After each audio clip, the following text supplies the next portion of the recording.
అంటే ఒకటండి, ఆ సంఘు బోర్డర్‌కి నాకు కొంచెం ఎమోషనల్ కనెక్షన్ ఉంది. ఇప్పుడు అంతకుముందు కేంద్ర ప్రభుత్వము రైతు వ్యతిరేక చట్టాలు 3 తీసుకొచ్చినప్పుడు నేను అప్పుడు ఢిల్లీలోనే ఉండేవాడిని. సో, ఆ ప్లేస్‌కి నేను ఆఫెన్ విజిట్ చేశాను. రైతులు దీక్ష చేసిన రోజుల్లో 4 టైమ్స్ ఏమో విజిట్ చేశాను నేను. కొన్ని ఆల్మోస్ట్ 15-20 కిలోమీటర్ల దూరం వరకు కూడా రైతులు అక్కడే కూర్చొని కొన్ని నెలల తరబడి దీక్ష చేశారు. సో, ఆ సంఘు బోర్డర్ కను ఆ రైతులకి కొంచెం ఎమోషనల్ కనెక్షన్ ఉందన్నమాట. ఎందుకంటే అంతకుముందు 3 రైతు చట్టాలు కేంద్ర ప్రభుత్వం వెనక్కి తీసుకెళ్లేలా చేసే దాంట్లో ప్రధాన పాత్ర పోషించిన ప్లేస్ ఆ సంఘు బోర్డర్. మళ్ళీ సేమ్ ఇప్పుడు మళ్ళీ ఇప్పుడు ఈ చట్టాల కోసమే రైతులు అక్కడికి రైతు వ్యతిరేక చట్టాలకు నిరసనగానే వాళ్ళు అక్కడ నిరసన తెలిపేదానికి వచ్చారు.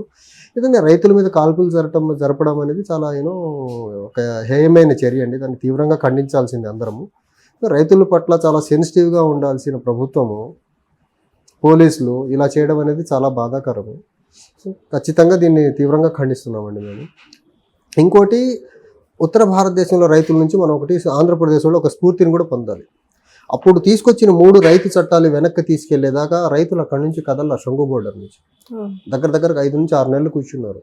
సో, ఆంధ్రప్రదేశ్ ప్రజలు కూడా మనకు రావాల్సిన స్పెషల్ కేటగిరీ స్టేటస్ సాధించే విషయంలో ఆ రైతుల నుంచి ఇన్స్పిరేషన్ తీసుకొని స్పెషల్ కేటగిరీ స్టేటస్ ఆంధ్రప్రదేశ్కి ఎందుకు ఇవ్వరు అని ఈ మూర్ఖంగా సెంటర్లో ఉన్న బీజేపీ ప్రభుత్వానికి ఆ సంఘు బోర్డర్లో పంజాబ్, హర్యానా అండ్ వెస్టర్న్ ఉత్తరప్రదేశ్ రైతులు చేసిన ఆ స్థాయి దీక్ష చేస్తే తప్పితే ఈ బీజేపీకి మన బాధ అర్థం కాదు, మన ఆవేదన అర్థం కాదు. ఆంధ్రప్రదేశ్ అభివృద్ధి వాళ్ళకు పట్టదు. సో, ఆ రైతుల నుంచి నిజంగా చాలా ఇన్స్పిరేషన్ తీసుకొని ఆంధ్రప్రదేశ్లో ప్రజలు కూడా ముందుకు వచ్చి కేంద్ర ప్రభుత్వం మీద ఆ రకమైన ఒత్తిడి తీసుకొస్తారు. అక్కడ సంఘు బోర్డర్లో వాళ్ళు కూర్చున్నట్టే ఆంధ్రప్రదేశ్లో కూడా ప్రజలు వచ్చి హైవేల మీద కూర్చోవాలి, బ్లాక్ చేసేయాలి ఎక్కడికక్కడికి. ఆ హైవేస్ బ్లాక్ చేస్తే కానీ సెంట్రల్ గవర్నమెంట్కి హీట్ తెలియదు అసలు. నిజంగా రైతుల నుంచి ఇన్స్పిరేషన్ తీసుకోవాలా. అయితే ఆ రైతుల మీద జరిగిన ఏదైతే ఆ కాల్పుల చర్య ఉందో దాన్ని మాత్రం తీవ్రంగా ఖండించాల్సింది. రైతుల్ని ట్రీట్ చేయాల్సిన విధానం కాల్పులతో కాదండి. వాళ్ళని చర్చలకు పిలిచి వాళ్ళ బాధలు ఏంటో, వాళ్ళకు వస్తున్న దాన్ని ఏమంటారు ఇబ్బందులు ఏంటో పరిష్కరించాల్సింది పోయి పోలీసులతో సమాధానం చెప్పిస్తారండి. లాఠీ చార్జ్ అంటారు, తర్వాత కాల్పులు జరపడం ఏంటిది ఇది? చూశారు కదా, అంతకుముందు చంద్రబాబు నాయుడు గారు 2004 ముందు ముఖ్యమంత్రిగా ఉండి ఇక్కడ బషీర్బాగ్లో రైతుల మీద కాల్పులు జరిపితే ఏం జరిగిందో చూశారు కదా. కుప్ప కూలిపోయింది గవర్నమెంట్. మళ్ళీ 10 సంవత్సరాలు పట్టింది ఆయనకి అధికారంలోకి వచ్చేదానికి. ఈ బీజేపీ కూడా రైతుకి చాలా వ్యతిరేకమైన ప్రభుత్వం అండి. ఖచ్చితంగా వాళ్ళు రైతుల పాలిట ఏదైతే వాళ్ళు చేస్తున్న తప్ప దానికి వాళ్ళు ఖచ్చితంగా మూల్యం చెల్లించుకుంటారు రాబోయే ఎన్నికల్లో. సరే, ఇప్పుడు సంపూర్ణ మద్యపాన నిషేధం చేసి 2024 ఎన్నికలకు వెళ్తాను అని చెప్పేసి జగన్ అంటున్నారు.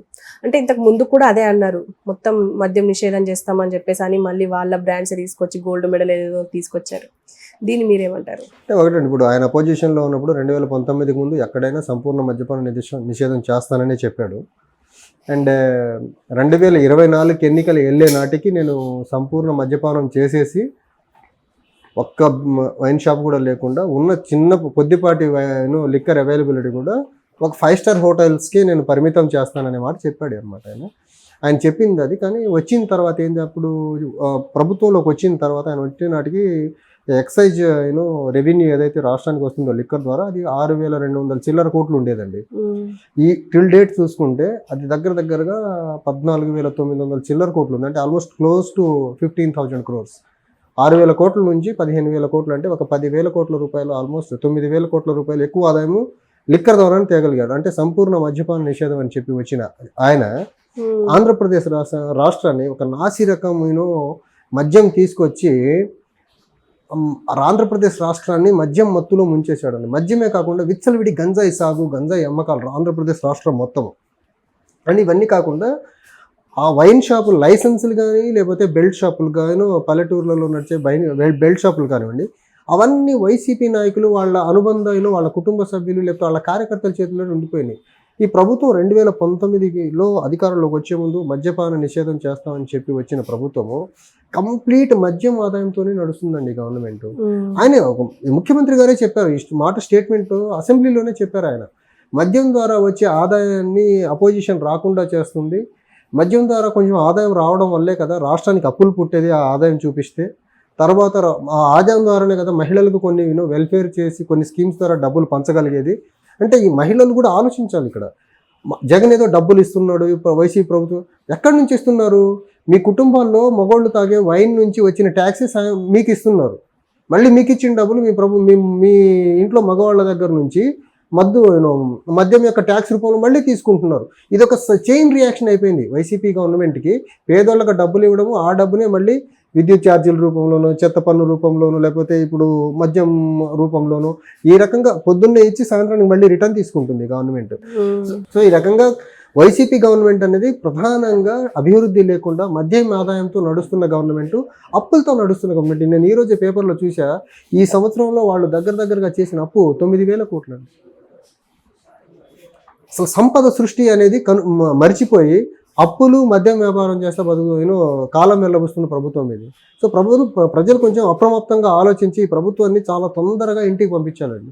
ఇంకొకసారి ఈ ప్రభుత్వం కానీ ఆంధ్రప్రదేశ్, ఈ పార్టీ కానీ మళ్ళీ ప్రభుత్వం ఆంధ్రప్రదేశ్లో ఫామ్ చేయగలిగితే ఇంకా ఆంధ్రప్రదేశ్లో ఇంకా అభివృద్ధి అనేది ఏ కనుచూపు మేరల్లో అసలు కనపడదండి. ఇంకా ఒక దయనీయమైన రోడ్డు వ్యవస్థ ఉంటుంది. ఒక మద్యం పాలసీ అయితే ఇంకొక లెవెల్కి వెళ్ళిపోతుంది. అది క్యాపిటల్ అనేది ఆయన హైదరాబాద్ అంటున్నారు, ఇంకొకసారి ఆయన గెలిస్తే లేదా అమెరికా వాషింగ్టన్ DC మాకు రాజధాని కావాలని అంటాడు ఆ వైవి సుబ్బారెడ్డి అనే వ్యక్తి. సో ఇవన్నీ ఆలోచించి, రాష్ట్ర హితం కోసమని ఆలోచించి ఓటర్లు ఈ ప్రలోభాలకు లొంగకుండా నిజాయితీగా ఓట్ చేయగలిగితే బాగుంటుందండి.